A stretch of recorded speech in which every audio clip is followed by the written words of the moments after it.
Pouvez-vous me présenter à votre organisme l'Autisme de l'Est du Québec?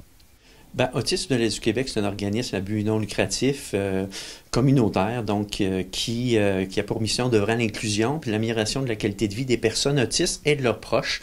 Donc, on offre des services au Bas-Saint-Laurent, en Gaspésie et aux Îles-de-la-Madeleine.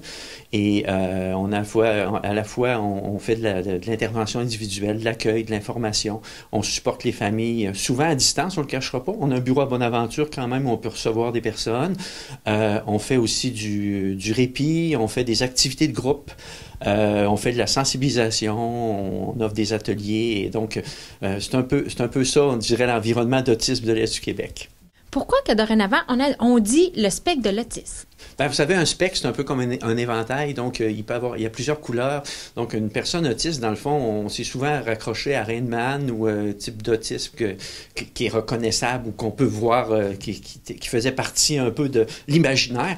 Parce qu'un autiste, ça peut être quelqu'un de non-verbal, qui peut même être associé à une déficience intellectuelle, comme ça peut être quelqu'un, on dit de Asperger, là, donc qui fonctionne en général assez bien dans la société, mais qui fait beaucoup de masquage, puis qui travaille très très fort justement pour combler des déficits qu'il y a au niveau de hypersensibilité au bruit, à la lumière, au toucher, etc. Donc c'est un spectre. Donc il y a autant d'autistes que de personnes autistes. On aide beaucoup aussi des personnes qui se questionnent au niveau est-ce que je suis autiste, diagnostic, comment ça marche avoir un diagnostic. Et on a aussi du répit individuel qu'on offre dans Bonaventure et une partie de la MRC d'Avignon jusqu'à Nouvelle, où c'est ça, on a un intervenant, un éducateur spécialisé formé, spécialisé en autisme qui offre du répit aux familles, donc il va aller chercher la personne autiste qui soit un enfant, un jeune adulte, on a même des gens jusqu'à 40 ans. Et souvent, ça va se passer à l'extérieur du domicile. Notre intervenant va faire des activités. L'hiver, ça peut être jouer au hockey, aller patiner, tout ça pendant 4 heures, des répits courte durée.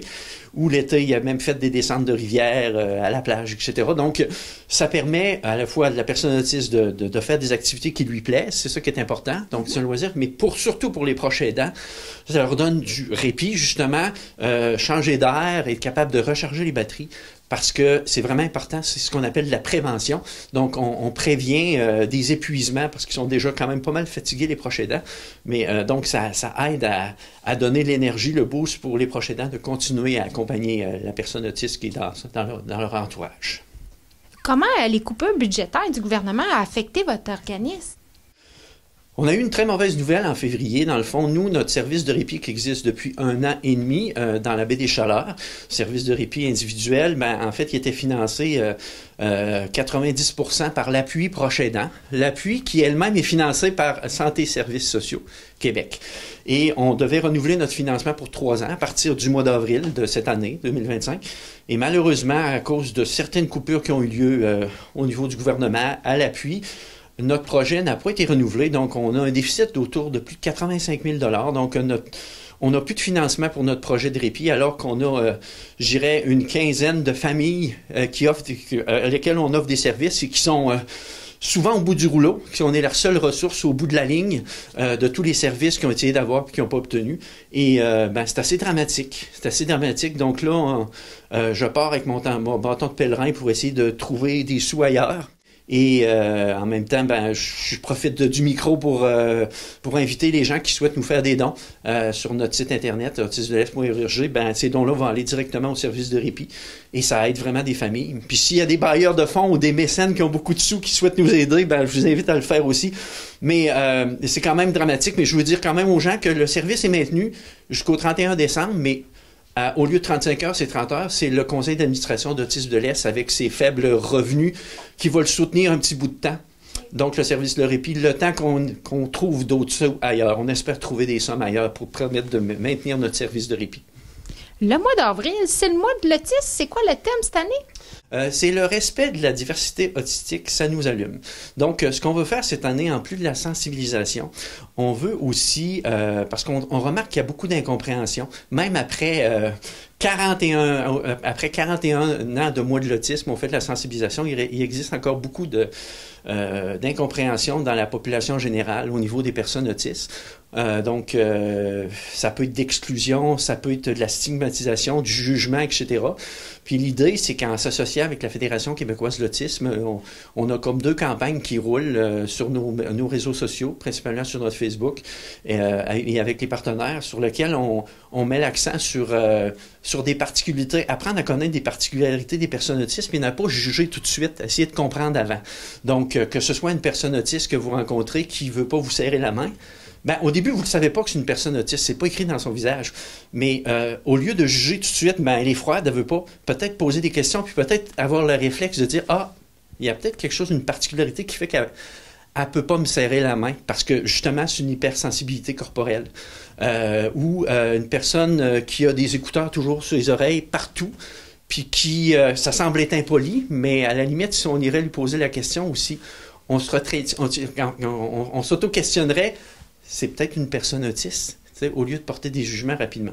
Donc, on a une campagne là-dessus qui est en 2 volets. Ça, c'est avec la Fédération québécoise de l'autisme. On a aussi, dans notre programme cette année, une série de conférences Zoom de personnes autistes qui vont partager leur vécu, puis les gens vont être invités, les participants, à discuter avec eux autres. Donc, c'est pour créer les liens entre les neurotypiques et les neuroatypiques, donc les personnes non autistes et les personnes autistes. Donc, c'est aussi l'inscription sur notre page Facebook. C'est vraiment intéressant si vous voulez en apprendre plus sur l'autisme et les réalités autistiques.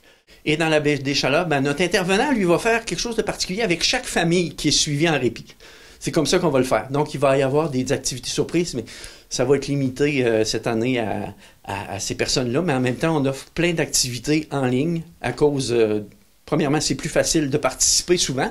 Puis le territoire étant énorme, ben, c'est difficile de faire dans chaque MRC une activité. Il y a beaucoup d'enjeux au niveau de l'accès aux services, que ce soit des enfants d'âge scolaire. Souvent, les ressources ne sont pas disponibles, même s'ils devraient l'être à l'école. Donc, on a beaucoup de cas de personnes, d'enfants autistes qui sont exclus temporairement de l'école parce que on n'a pas les ressources ou qui ont une désorganisation, une crise autistique entre guillemets, parce que les services ne sont pas adaptés à l'école, le milieu, l'environnement, et ce qui fait qu'on peut suspendre des personnes, des enfants. Et là, les parents se retrouvent avec les enfants à la maison. Donc, ces parents-là, ils travaillent, donc ils doivent prendre des congés. Ce qui arrive qu'à un moment donné, il y en a même qui perdent leur emploi parce qu'ils ont trop pris de congés. Et donc, ça, on a de plus en plus d'éléments comme ça. L'accès aux services aussi, santé, services sociaux, ben, c'est un peu comme tous les types de handicap, c'est vraiment difficile. Il y a aussi une personne autiste dépendant de son niveau d'autisme, parce que je parlais tantôt qu'il y avait un spectre qui est différent. Ben, c'est quand même exigeant pour les parents. Il faut toujours s'adapter, il faut toujours se battre aussi pour obtenir des services. Donc, c'est pour ça que le répit est bien important pour donner de l'air aux familles.